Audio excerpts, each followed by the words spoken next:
कधी विचार केला आहे का की पृथ्वीवर जीवनासाठी जे काही आवश्यक आहे, जसं की पाणी किंवा कार्बन, ते कधी संपत का नाही? याचं कारण आहे आपल्या ग्रहाचा स्वतःचा एक जबरदस्त रिसायकलिंग प्रोग्रॅम. ही आहे आपल्या ग्रहाची स्वतःची एक जबरदस्त सिस्टम, जी जीवनाच्या बिल्डिंग ब्लॉक्सना सतत पुन्हा पुन्हा वापरात आणते. चला तर मग ही प्रक्रिया नेमकी कशी काम करते ते पाहूया. तर आज आपण काय काय बघणार आहोत. सगळ्यात आधी या रिसायकलिंगच्या मोठ्या संकल्पनेला समजून घेऊ. मग आपण वळूया कार्बन, नायट्रोजन आणि फॉस्फरस या 3 मुख्य चक्रांकडे. आणि शेवटी हे सगळं एकत्र मिळून एक नाजूक संतुलन कसं साधतं तेही समजून घेऊया. तर चला ह्या मोठ्या कल्पनेपासूनच सुरुवात करूया. म्हणजे विचार करा, पृथ्वीवर जीवनासाठी जे काही लागतं ते मर्यादित आहे. मग ते कधी संपत का नाही? याच प्रश्नाचं उत्तर दडले निसर्गाच्या एका कमाल सिस्टममध्ये, आणि ती म्हणजे रिसायकलिंग. पण थांबा, हे आपल्या नेहमीच्या कचरा रिसायकलिंगसारखं नाहीये. हे त्यापेक्षा खूप खूप मोठं आणि गुंतागुंतीचं आहे. आणि याच प्रक्रियेला शास्त्रीय भाषेत जैव भूरासायनिक चक्रे असं म्हणतात. यात जैव म्हणजे काय, तर सजीव, भू म्हणजे जमीन, पाणी, हवा, आणि रासायनिक म्हणजे ते घटक जे या चक्रातून फिरतात. सोप्या भाषेत सांगायचं तर ही निसर्गाची स्वतःची सप्लाय चेन मॅनेजमेंट आहे बघा. चला तर मग आपल्या पहिल्या आणि सगळ्यात महत्त्वाच्या सायकलपासून सुरुवात करूया. Carbon cycle. याला हवामानाचा नियंत्रक किंवा क्लायमेट डायल असं उगाच नाही म्हणत, कारण वातावरणात याचं प्रमाण किती आहे यावरच आपल्या ग्रहाचं तापमान ठरतं. हे चक्र, हे तर अविरत सुरूच असतं. बघा, वनस्पती काय करतात, त्या प्रकाश संश्लेषणातून कार्बन डायऑक्साईड शोषून घेतात. आपण आणि इतर प्राणी श्वासावाटे तोच कार्बन डायऑक्साईड बाहेर टाकतो, आणि जेव्हा सजीव मरतात तेव्हा त्यांचे विघटन होऊन तोच कार्बन परत मातीत किंवा हवेत जातो. हे झालं नैसर्गिक चक्र. पण इथेच एक गडबड आहे.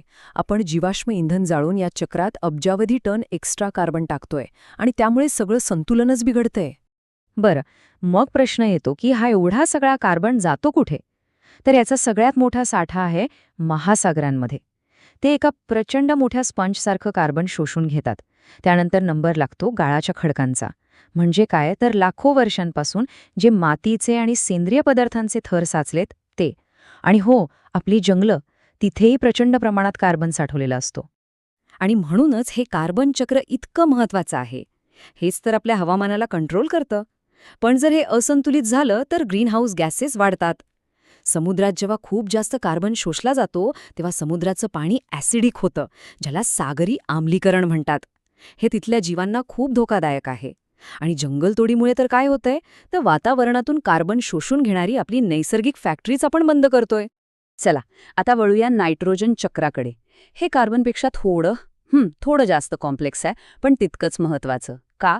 कारण नायट्रोजन हा अक्षरशः जीवनाचा कोड आहे. आपल्या शरीरातली प्रथिनं आणि DNA हे सगळं नायट्रोजननीच बनलेलं आहे.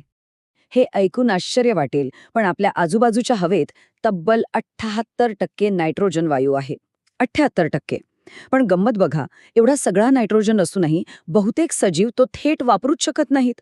म्हणजे कसं की समुद्राच्या मधोमध आहात आणि प्यायला पाणी नाही. अगदी तशीच अवस्था आहे ही. आणि तो वापरता येणं इतकं गरजेचं का आहे?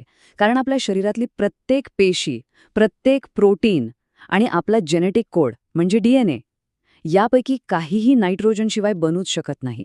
म्हणूनच हवेतला तो न वापरता येणारा नायट्रोजन वापरण्यायोग्य स्वरूपात बदलणं जीवनासाठी अत्यंत आवश्यक आहे. मग ही जादू होते तरी कशी? तर याचं सगळं श्रेय जातं सूक्ष्मजीवांना, म्हणजे बॅक्टेरियाला. बघा सगळ्यात आधी काही खास प्रकारचे जीवाणू किंवा मग विजांचा कडकडाट हवेतल्या या नायट्रोजनला फिक्स करतात, म्हणजे त्याला वापरण्यायोग्य बनवतात. मग दुसरे बॅक्टेरिया येतात आणि या स्वरूपाला अशा नायट्रेट्समध्ये बदलतात, जे वनस्पती सहज शोषून घेऊ शकतात. वनस्पतींमधून हा नायट्रोजन आपल्या अन्नसाखळीत येतो. आणि शेवटी जेव्हा सजीव मरतात तेव्हा तिसऱ्या प्रकारचे विघटक जीवाणू तो पुन्हा वातावरणात पाठवून देतात. म्हणजे या पूर्ण सायकलचे खरे हिरो कोण असतील, तर ते आहेत हे छोटे छोटे बॅक्टेरिया. आता आपण तिसऱ्या चक्राकडे जाणार आहोत, पण त्याआधी हा फरक नीट समजून घेऊया. बघा, कार्बन आणि नायट्रोजन ही दोन्ही वायुचक्रे आहेत. का? कारण त्यांचा मुख्य साठा आहे वातावरण, आणि ती बऱ्यापैकी वेगाने फिरतात. पण फॉस्फरसचं चक्र हे पूर्णपणे वेगळं आहे. त्याचा वातावरणाशी काहीही संबंध नाही. चला तर मग आपल्या तिसऱ्या आणि सगळ्यात संथ म्हणजे अगदी आरामात चालणाऱ्या चक्राकडे जाऊया, फॉस्फरस. याला आपण मंद गतीचा पाया म्हणू शकतो, कारण तो इतक्या हळूहळू उपलब्ध होतो की अनेकदा तो निसर्गाच्या वाढीला ब्रेक लावतो. फॉस्फरस चक्रात वातावरणाची भूमिका जवळजवळ शून्य आहे. याचा मुख्य सोर्स म्हणजे खडक. जेव्हा खडकांची झीज होते तेव्हा त्यातून फॉस्फरस हळूहळू मातीत आणि पाण्यात मिसळतो.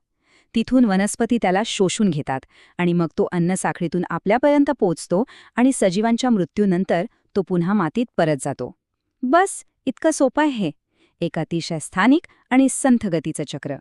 आणि याच मंदगतीमुळे फॉस्फरस अनेकदा लिमिटिंग फॅक्टर बनतो. याचा अर्थ काय? तर एखाद्या ठिकाणी बाकी सगळी पोषक तत्व भरपूर असली तरी फक्त फॉस्फरसच्या कमतरतेमुळे सजीवांची वाढ थांबू शकते. एक उदाहरण घेऊया. समजा आपल्याला केक बनवायचाय.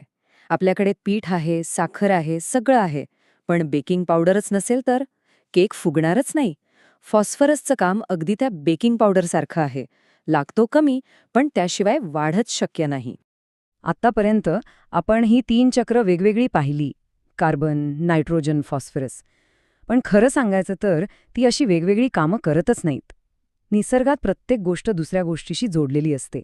तर आपण जे पाहिलं त्याचा हा एक छोटासा सारांश.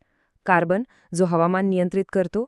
नायट्रोजन, जो जीवनाचे मूळ घटक म्हणजे प्रोटीन आणि DNA बनवतो. आणि फॉस्फरस, जो सजीवांना ऊर्जा मिळवून देतो. प्रत्येकाची भूमिका वेगळी आहे, पण हे सगळे जण मिळून एका तालात काम करतात, एका मोठ्या ऑर्केस्ट्रासारखं. आणि इथेच खरा महत्वाचा मुद्दा येतो. आपण माणसं जीवाश्म इंधन जाळून किंवा शेतीत खतांचा भरमसाठ वापर करून या नैसर्गिक चक्रांमध्ये ढवळाढवळ करत आहोत. उदाहरणार्थ, शेतात वापरलेली अतिरिक्त नायट्रोजन खतं वाहून कुठे जातात? नद्यांमध्ये आणि समुद्रात. यामुळे काय होतं? शैवालाची प्रचंड वाढ होते. मग हे शैवाल मरतं, कुचतं आणि पाण्यातला सगळा ऑक्सिजन संपवून टाकतं. यातून समुद्रात डेड झोन्स तयार होतात. म्हणजे अशी जागा जिथे मासे किंवा इतर जलचर जगूच शकत नाहीत. विचार करा, ही चक्रे एका मोठ्या मशीनच्या चाकांसारखी आहेत. आपण जेव्हा एका चाकाची गती अस्वाभाविकपणे वाढवतो तेव्हा त्याचा धक्का इतर चाकांना बसतो आणि अख्खी मशीनच धोक्यात येते. आणि जाता जाता हा एक विचार करण्यासारखा प्रश्न.